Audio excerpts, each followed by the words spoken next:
Assalamualaikum warahmatullahi wabarakatuh. Saya Yudi Pramuka, tukang donat dari Parung YouTuber, tertua di semesta. Kalau saja Anies Baswedan itu pendidikannya sampai kelas 3 SD dan tidak melanjutkan SD karena kemiskinan keluarganya, tentu Anies Baswedan tidak bisa melakukan mobilitas vertikal, ya, tidak bisa naik kelas secara sosial di masyarakat. Tapi karena dia pendidikannya tinggi, dia akhirnya bisa menjadi rektor termuda di Indonesia saat dia usia 35 tahun menjadi rektor di Universitas Paramadina. Pendidikan itu begitu penting untuk orang memberikan peran-peran kesejarahannya dan menjadi aktor yang kuat, ya, yang memiliki integritas dalam perspektif Stanislavski yang dijadikan bacaan oleh Anies Baswedan, yaitu seorang tokoh teater penulis dari Rusia. Lebih baik, katanya Stanislavski, itu kita menjadi aktor daripada kita memiliki peran tertentu. Tapi kalau bongek, yang kata Paula Verhoeven itu dia menjadi role model, saya kira satu ungkapan yang keliru, ya, waktu dia mengucapkan bongek itu sebagai role model di Citayam Fashion Week, ya.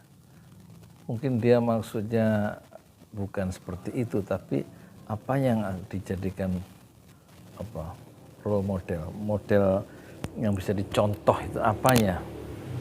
Ini mohon maaf, ya, pendidikannya bongek itu hanya kelas 3 SD. Menurut pengakuannya saat diwawancari oleh Adam dan Inul di rumahnya dalam program Adam Inul Love Story, ya, bersama Kurma, ya, temennya atau bekas pacarnya yang umur 16 sementara bongek umur 17. Dan kita lihat Anies Baswedan itu waktu menjadi Menteri Pendidikan Nasional zaman Jokowi itu mengeluarkan data orang-orang Indonesia, anak remaja yang putus sekolah, ya, tidak punya ijazah SMP dan tidak punya ijazah SMA. Di Indonesia itu 1 tahun ada 3 juta orang tidak punya ijazah SMP dan SMA dengan berbagai sebab. Salah satunya mungkin sebab kemiskinan yang diderita oleh bongek dan Kurma itu, kemiskinan keluarganya. Dan 10 tahun berarti ada 30 juta remaja Indonesia usia 14 atau 13 sampai 17 tahun yang tidak punya ijazah dan tidak mengalami pendidikan secara semestinya. Jadi kalau melihat profil pengunjung remaja yang ada di Citayam Fashion Week dalam kacamata Vasco yang mewawancarai mereka dalam channelnya Macan Idealis, itu kita prihatin, ya, mereka tidak kenal rukun iman, tidak bisa menyebutkan Pancasila, tidak.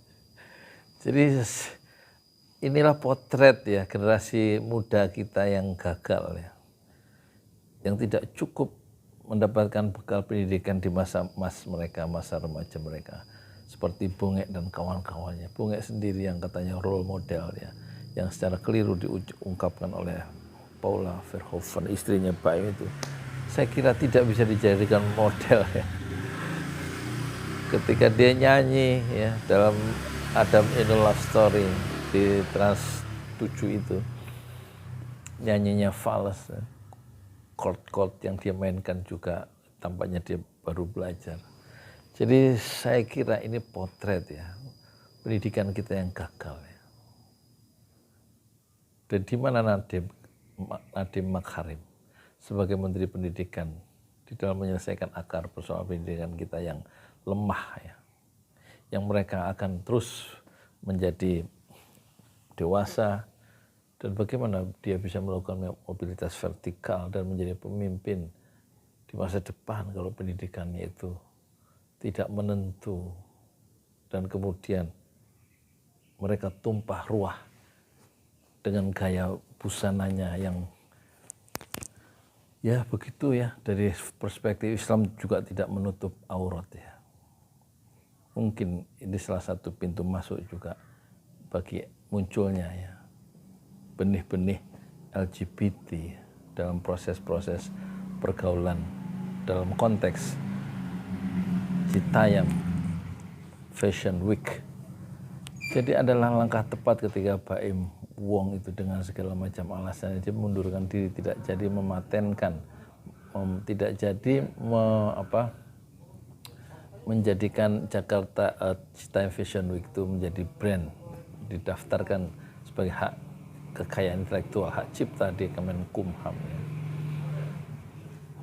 Jadi ini persoalannya lebih mendasar, yaitu persoalan pendidikan anak-anak kita yang sangat lemah dan mereka kehilangan orientasi dan kemudian hanya dieksploitasi oleh Anies Baswedan, kira-kira begitu, dieksploitasi oleh tokoh-tokoh politik termasuk Ridwan Kamil ya, tanpa mau dengan jujur mengakui ada masalah besar dalam akar pendidikan Islam kita, khususnya yang ada dalam lingkup Citayam Fashion Week. Karena tidak jujur mengakui ada persoalan yang mendasar dalam pendidikan kita, tokoh-tokoh elit-elit politik kita itu seolah-olah mendukung euforia Citayam Fashion Week ya, sebagai satu bentuk ledakan kreativitas ya. Sebagaimana menurut perspektif Rocky Gerung yang tinggal diarahkan, tapi Rocky Gerung tampaknya juga tidak jujur bahwa ada persoalan mendasar bangsa kita, yaitu persoalan pendidikan yang carut marut. Dan kualitas pendidikan itu bisa kita ukur ya, kita raba dari profil anak-anak muda, generasi bongek yang sekolahnya morat-marit dan kemudian mereka juga setelah fajar tiba mereka bergelimpangan di trotoar di Jalan Sudirman.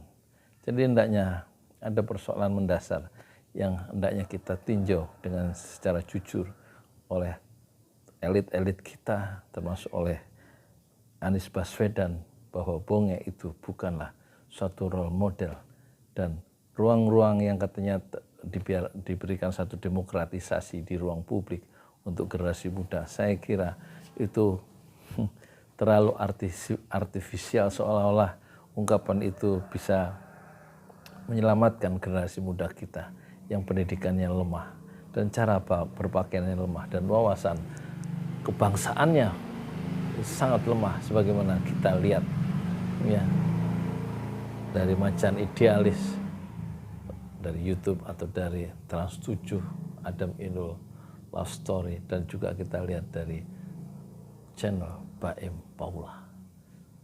Selamat merenung terhadap persoalan bongek dan kawan-kawan. Sebuah PR bagi kita semua dan segera harus diselesaikan secara sistemik, secara struktural, karena tanpa pendidikan yang baik tidak mungkin orang itu bisa melakukan mobilitas vertikal dan memberikan peran-peran sejarahnya yang signifikan bagi